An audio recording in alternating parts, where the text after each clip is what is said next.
Hi everyone, and for today's video, another video na naman ang bibigyan ko ng katarungan, justice, explanation, and based on my own experience only. Bakit nga ba pagdating sa pagpapamilya, mas nagiging strong and independent ang isang babae kesa sa lalaki? Bakit? Kasi po, ang babae ay kayang gawin ng lahat para sa kanilang anak. Okay? Hindi ko po nilalahat pero iba talaga. Iba talaga yung tapang ng mga kababaihan pagdating po sa kanilang mga anak.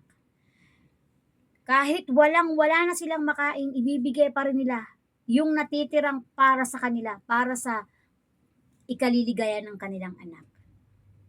Kaya po, saludo ako sa mga single mom out there na kayang buhayin ang kanilang anak sa kahit na paanong paraan. To be honest, mas responsible o responsableng tao na masasabi ang isang babae pagdating sa pagpapamilya. Kasi ang isang lalaki, pag nakaramdam ng, ng something yan sa kanilang sarili, maghahanap yan sa iba. At kaya nilang baliwalain kahit ang sarili nilang anak. Lalo na doon sa mga narcissist people. Yung mga narcissist na lalaki, para sa kanila yung anak nila ay nagiging display lang. Yung may masabi lang silang anak pero hindi nila kayang panindigan. Take note, hindi ko po nilalahat. Uulitin ko po again and again based on my own experience only.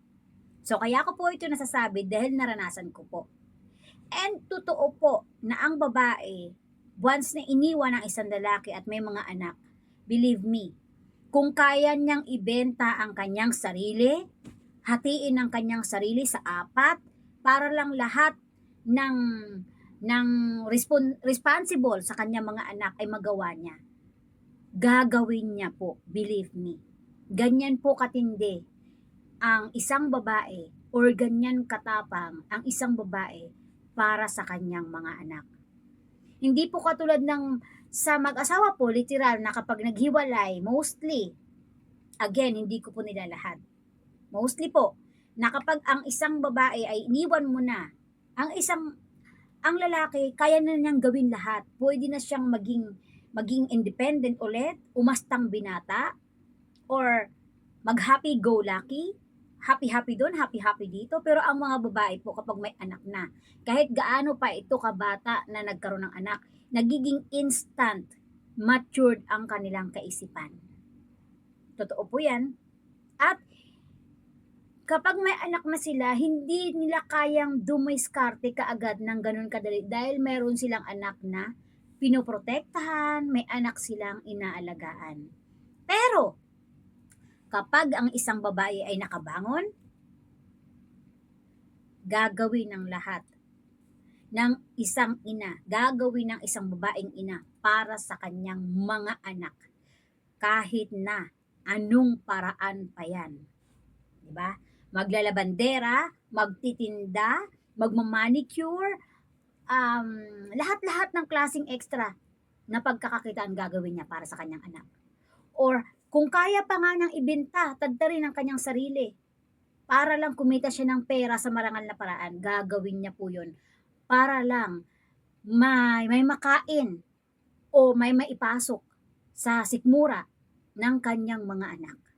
So, saludo po ako sa lahat ng mga single mother at ganun din po sa lahat ng mga single dad out there. Dahil saludo ako sa inyo dahil nagiging nanay at tatay kayo sa inyong mga anak, ganun din sa mga lalaking nagiging nanay at tatay sa kanyang mga anak.